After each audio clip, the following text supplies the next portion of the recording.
Welcome to Universal Man. My name is Mark Weppett, and I'm here to help you unleash your apex potential. And today, I'm going to be sharing with you a new tool to help you map out your masculine development journey. And I call it the Dignified Power Matrix. It's basically a 4-quadrant map that has the quadrants of slave, slaver, initiate, and adept. And in every area of your life, you fall into one of these quadrants. And if you can figure that out, well, then you can figure out basically your path forward, your path to the next level. And I think this is really useful and interesting, so I'm going to share it with you guys. So we're going to kick things off by talking about the dignity and the power pieces, because these are the two variables that are mapped to the axis here, okay? When I'm saying power, what I'm talking about is your capacity to do something, right? Pretty simple. It's like you can think about it, the more powerful you are, the more you can get done with each unit of your own willpower. So for example, like an expert pianist, they are far more powerful in the realm of piano than me. With probably less effort than it takes me to play Mary Had a Little Lamb, they can play some kind of complex Bach or jazz arrangement, right? That's what it means. Like someone who is, very powerful in their business, they can, just through sending a memo out to, their secretary that then gets distributed through the entire business, they can move hundreds, if not thousands of people and, millions, if not billions or even trillions of dollars with one word, right? With one statement. That's far more than what I can do in my little Universal Man business, right? So that's what power is. It's really about leverage, competence, and in some sense, status, because all these things basically determine how much impact you can get through one act of will on your part, okay? So that's power. Dignity, though, is something different. Dignity is your connection to your inherent worth and the inherent worth of everyone else. Dignity says that despite your level of power, despite your level of status, you still have an intrinsic, immutable human worth that doesn't go up or down depending upon your power or status. So a highly dignified person, they do not treat themselves poorly when they make a mistake. Yes, they will correct themselves, and yes, they will, say sorry if they need to or whatever. They will confront any pain. They might even feel guilty because they did something wrong. They will not abandon themselves. They will not reject themselves. They will continue to love themselves, and they will do whatever is necessary to show themselves love in that hardship. Same thing with other people. They might condemn a person's actions, but they will never condemn a person. Right? They might, say, hey, I got a big issue with the way that you're showing up here, blah, blah, blah. They might even need to get somewhat confrontational. But ultimately, if they're truly dignified, they're doing it because they believe that that person can do better. And maybe they have other people that they're worried about. They do not discount someone. They do not think that they are less than because they're not showing up in a way that they want. They do not think anyone is less than because they don't have as much, power, money, or status or whatever, right? This is what dignity is about, okay? So it's very different from power, right? Power is a very objectively measurable thing, measured in status and resources and capabilities and that sort of thing. But dignity, there's nothing to measure because it's just a constant. It's a belief in the intrinsic worth of a human. If you followed this channel for a while, you realize that this dignity concept is at the root of everything I talk about because it becomes kind of like our infinite justification for doing better, right? Ultimately, most of us, we're looking for power. We want power, but the way that you go about getting that power really matters. If you go about it in an undignified way, well, you're going to run into a bunch of problems, some of which we'll cover here shortly. But, if you can learn how to come at the pursuit of power in a way in which you maintain your own sense of dignity and continue to respect the dignity of other people around you, well, then you're going to be on a really, really good path. And it's important to note that your connection to dignity within yourself and other people is always the same. And because dignity is such an essential part of my work and everything else that we do here, I'm actually going to be running a workshop here later this week where I'm going to teach you how to have a tangible, visceral connection to your own sense of dignity. It's a meditative technique that teaches you how to harmonize your head, your heart, and your body in a way that gives you a deep sense of peace, a deep sense of self-connection, a deep sense of relaxation. But what gets really interesting then is that you can actually then pulse into extreme spikes of pleasure and joy. All right, it's a very powerful sort of thing. And it's my first time really teaching this in full. So in one hand, it's a very kind of advanced workshop, very cutting edge as far as my material is concerned.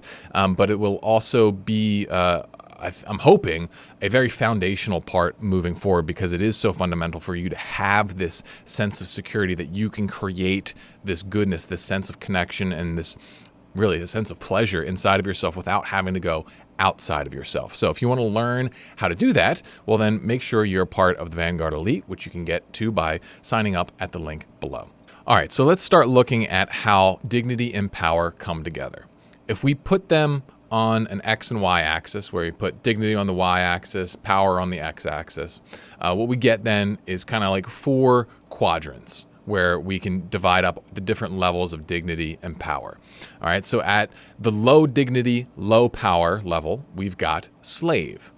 At the low dignity, high power level, we've got slaver. Then at the high dignity, low power level, we've got initiate. And then at the high dignity, high power level, we've got adept. Okay, and as you can probably guess, what we would like to get to in general is adept, but we got to talk about how to get there, how to move through these quadrants, because I think most of us, we end up getting kind of stuck. And it is possible that you are in different quadrants depending upon what part of your life we're looking at. Maybe, you're very aligned and on board and very adept at your work, but maybe in your personal life, maybe your dating life, you are, a complete slave. You are completely, out of power and out of dignity, right? And you can also move between these different areas as you progress, advance, or regress in your life. So what we're going to do now is we're going to walk through each of these quadrants, and we're going to look at how someone shows up in one of these quadrants, both on a personal and interpersonal or social level. So we'll kick things off by looking at the slave level. At the slave level, you are basically in a state of incompetence and also kind of hating yourself for it, okay? So this person, they feel bad about themselves, but they don't care about themselves. Like they're like, you suck, and so I'm going to treat you poorly. Now, sometimes this is done implicitly, just through escapism. So you see people with low self-esteem, what do? They just want to escape the experience of themselves because they don't like themselves. They feel like they're not good enough. That means that they lack the dignity. Dignity would give them the power to sacrifice for their own benefit and say, hey, stop, living such a crappy lifestyle. We're going to sacrifice, maybe face some discomfort because we're worth it, because we're worth doing good things. Right? So the person at the slave level, they just sort of drown themselves in porn and video games and vapid media and that sort of thing. And they end up feeling like a victim to their state, because they have no ability to generate that initial push. Because at some point you gotta be able to find the reason, right? What's the reason to push yourself, right? If they're like, if I suck, well then what's the point of sacrificing for my own benefit, right? And they become as a victim to circumstances. And this is where this slave idea comes in, is that they are a slave to their own comfort zone. Essentially, that is what ends up happening to them. But then interpersonally, they will turn toward scapegoating. They will turn toward basically being victims to other people. They will say, it's this person's fault that I'm in this crappy state, or it's that person's fault, it's my parents' fault, or it's the government's fault, or it's that politician's fault, or whatever. It's like they fall into this mode of thinking where it's other people controlling them. And in reality, because of the way they're living, that's kind of true, because they're living like a slave. They're living with a slave mentality. And, these people, since they are so willing to just escape from themselves, disengage from themselves, then that makes them highly manipulatable. And since they want to scapegoat other people, again, that makes them highly manipulatable. And that's why they're slaves, right? Like the people, the mass sheep you see that are brainwashed by the media or brainwashed by some politician or whatever, in many ways, like the only way you can become dysfunctionally susceptible to that sort of stuff is if on some level you are disconnected from a sense of power and disconnected from a sense of dignity. So that's the slave mentality. If you were going to map this to different areas of your life, any person who's in a state of addiction, they are in a state of slavery.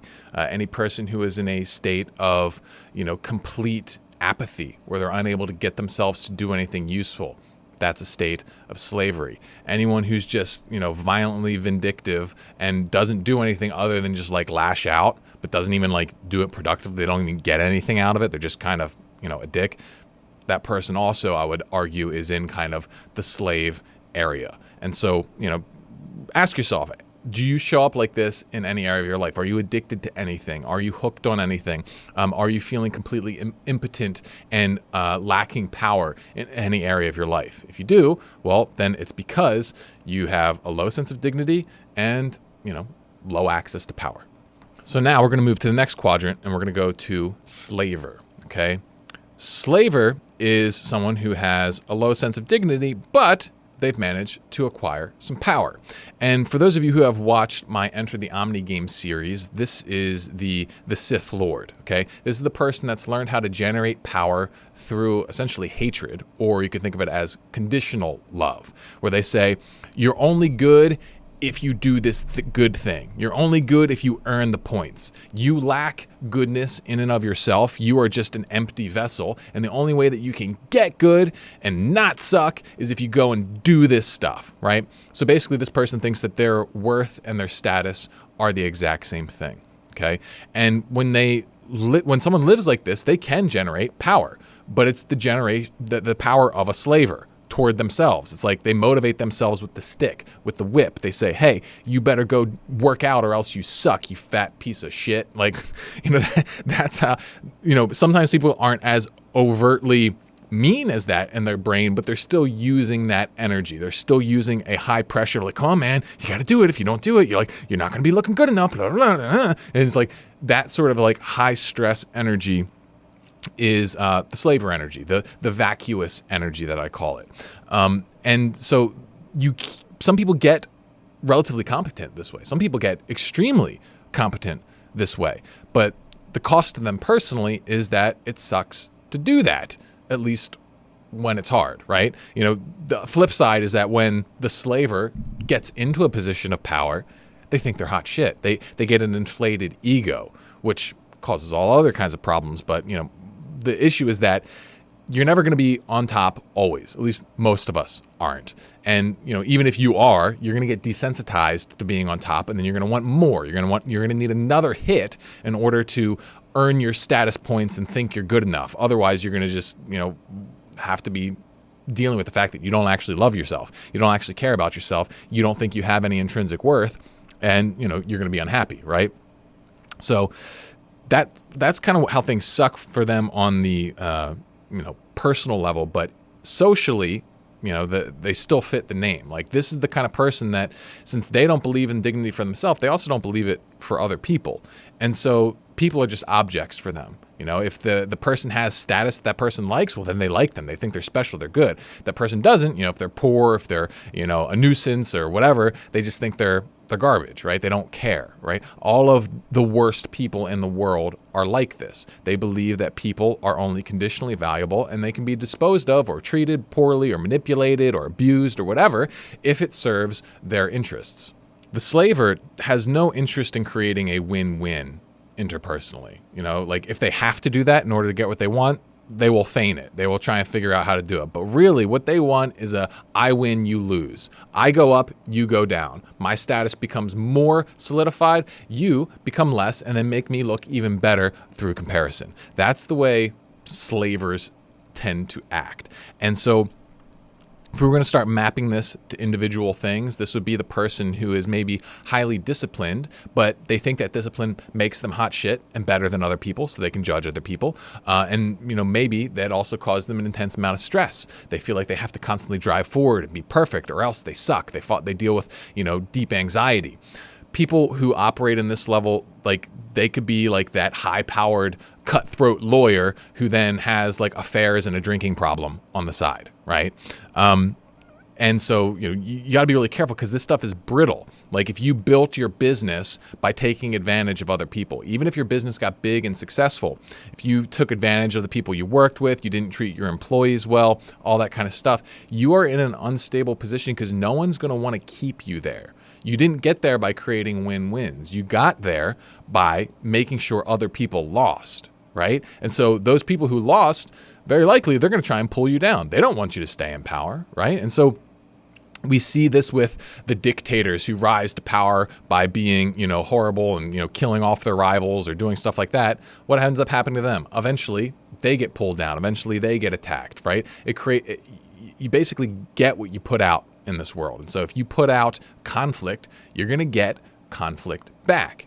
Now, there are people that are so powerful in this world that their power might not really be threatened. They might always be massively powerful. I'm talking about like the ultra elites. If any of them happen to be evil slavers, and I have a suspicion that some of them are, the downside to being you, even if you're never going to get brought down, is that, well, you don't know love. You don't know connection. You don't know real peace. You're just kind of, empty on the inside, and it sort of sucks to be you despite all your power. And so, I would encourage you, if you happen to be listening to this, to make a shift. All right. You gotta embrace dignity. You gotta move into one of the upper quadrants. Just a quick reminder, if you're enjoying this conversation, make sure you hit like, subscribe, and turn on notifications. And hey, even leave me a comment down below. Let me know where you show up in the different quadrants in your life. I would love to hear from you, and the YouTube algorithm would certainly appreciate your comment.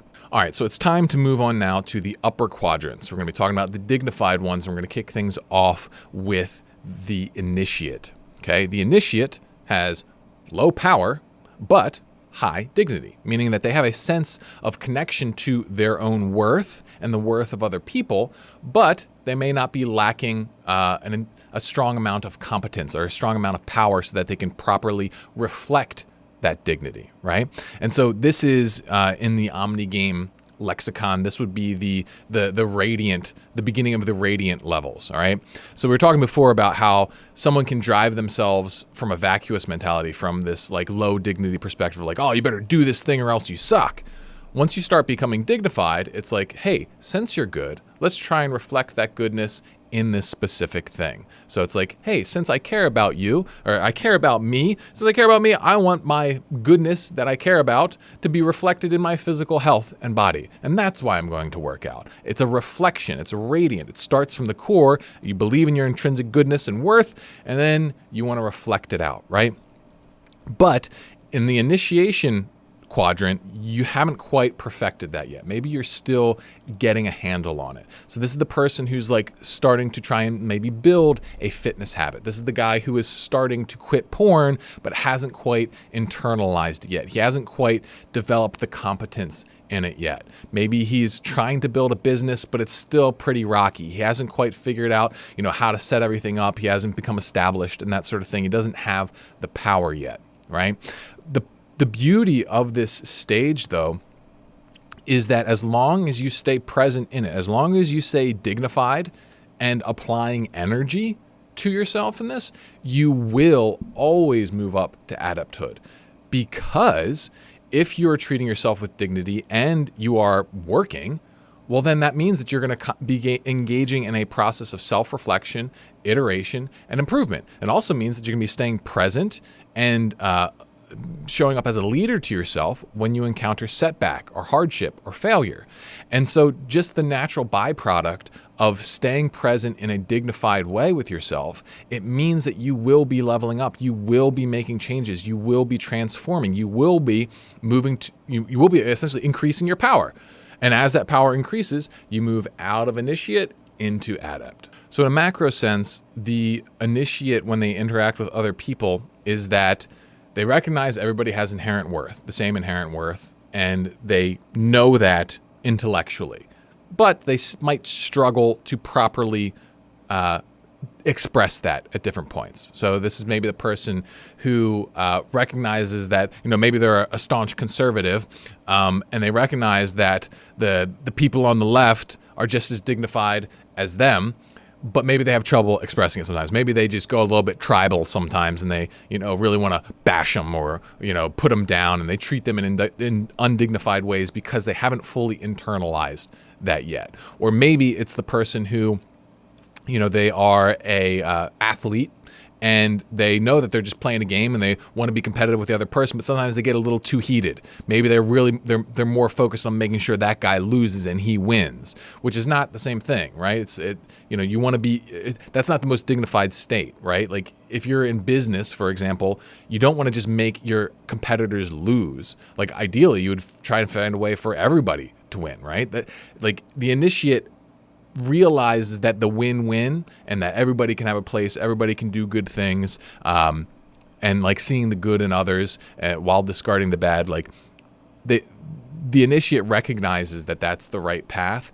They just have trouble doing it all, right? They just have trouble showing up and doing it all the time. And I think that this probably comprises most people. I would say most people are in this, but if they're not aware of it, if they don't realize that things can get better, if they're not conscious of it, then the process goes way, way, way slower. And chances are things will only change when something bad happens that forces them to bring more awareness to it, right? Because you can only get better if you're applying energy to wherever you're at. If you're just kind of letting it float, like you're just letting yourself be on autopilot, you might be on autopilot at the initiate level, but if you never give anything else to it, that's where you're going to stay. You're going to stay, with good intentions, but not the greatest results or, competence. But if you are going to be putting energy into this quadrant, there's some challenges to it, in that, it's going to be humbling. You're going to have to be constantly facing failure. You're going to have to be going through the process of discarding your vacuous mentalities. You're going to have to be willing to look at your failures so that you can grow and learn. It's a lot of this is about humility in the initiate level, because it's humility of looking at things as they are. And your ego doesn't like that, right? Your ego is kind of defaulted to a vacuous mentality. It's defaulted to this idea that you are your status. And so when you look at something that makes you look low status, it makes you upset. Right? And so it takes work to overcome this. But the upside is that if you do this work, well, then you can transform and you can move into a much higher form of operation. And finally, this brings us to the adept quadrant. And by this point, I think you probably have an idea of what this is about, but basically it's someone who has a high amount of dignity and a high amount of power. And these are arguably the most powerful people, I would say, in the world. Maybe they don't necessarily wield all of the power because they don't have the same sort of bloodthirsty, egomaniac drive that some of the slavers do, but they are, in many ways, I would say, the most competent, and they build some of the most beautiful and good things. So this would be the person who has built their business with a true win-win mentality, right? They care about their employees, they care about their partners, they care about the product, they care about, making sure that it does good in the world, right? And they make sure everybody is winning along with them. And the person who makes sure that everybody's winning along with them because they care about everyone, well, that person, they're going to have security. They're going to have other people on their side who want to keep them in their position of power, right? That's how things work socially for the adept, right? They display power and they wield it in a way where everybody wins, and that actually makes them even more powerful because everybody wants to feed into that. Everybody wants to be a part of that. And you can see this in society. It's kind of difficult today because everybody's kind of polarized today. It seems like no one is winning on both sides of the political spectrum just because everybody's kind of forced to take a side today. But in general, you can kind of see what I'm getting at. And then on the personal level, it feels good. You like it. You like being powerful. You like being yourself. You realize, though, that your power that you've acquired doesn't make you better than anyone else, so that you can still connect with everyone. But it also makes you care. It makes you have a sense of consciousness, a sense of social responsibility to try and share your goodness with the world. The best way to describe it is that the adept is someone who has filled their cup and their cup is overflowing. And it feels good to be that person. They are that radiant force where it just, instead of this black hole of grasping, they're this bright light, just shines out. here to share, here to make things good. And they have the ability to actually turn the brightness up on that and maybe cast out some of the darkness in the world. I would say the only downside of adepthood is that it can bring you into conflict with the slavers of the world, and sometimes even the slaves, because they don't like you. They don't like what you stand for. They don't like what you do. They want to pull you down. They'll want to make you seem bad, right? They'll want to attack you. And you see this in, I think, society pretty regularly. You see, as soon as someone seems good, there's going to be someone writing some shitty article about how they're actually bad, about how you should actually hate them. And, like people like, for example, like Jordan Peterson, he's gotten so much hate, like for someone who absolutely 100% does not deserve it. It's insane. It's because he threatens a certain ideology, and they want to pull him down. They want to tear him apart. And so that's what happens sometimes when you get up. Like like Jordan Peterson is an adept in the realm of psychology, and I guess like almost like pop philosophy in some ways. I mean, I'm not saying that is philosophy doesn't have depth, because I think it does, but like he brought it to the mainstream, he brought it to the masses, and it was, I think, really good. Like his whole thing that he did was champion the dignity of the person, but people hated him for it. They really, really hated him for it, and they tried to attack him. And so sometimes part of being an adept is being willing to go to war with essentially the forces of darkness, right? Like, sounds dramatic, but that's just the way it is that sometimes the more radiant you are, the more pissed off people become. But regardless of how much you're attacked, regardless of what kind of struggle you face, the beauty of it is that you get to like yourself. You get to have peace. And ideally, in most scenarios, minus like, those, extremely dark trial moments, you'll probably have a strong sense of connection. You'll probably have people in your life that love you. And that's the beauty of it, right? So it's like the slavers, regardless of how powerful they become and how much they win, they're never really at peace. They're never really feeling like they are someone who is good. There's always a lack that is not going to be satisfied, and it has a bitterness to it. On the other side, the adept, regardless of how much challenge they face, they can still have connection. They can still have love. They can still have peace, and perhaps even joy, depending upon how good they are with their mindset. So hopefully, my friends, this has given you something to think about in your own life, giving you maybe even a bit of a map for yourself. The general goal is to be an initiate in every area where you're not an adept, right? Like, you want to stay out of the vacuous quadrants as much as you can. And it's difficult. It's difficult because that temptation toward jealousy, that temptation toward self-rejection, that temptation toward like basically thinking you're better than other people, like pride. These are strong temptations that can hit anyone. And so you have to constantly be monitoring yourself. But hopefully this framework here gives you a bit of structure, a bit of awareness about where and how to utilize your energy so that you can make the kind of progress that you want in your life. So that's what I have for you guys today. Hopefully you got something out of this. If you did, please subscribe, leave a comment, all that good stuff. And remember, I'm going to be running a workshop that later this week on how to connect to your own inherent sense of dignity. You can get the link to that by signing up to the Universal Man Vanguard. So thank you guys. See you in the next one. Ooh, yap.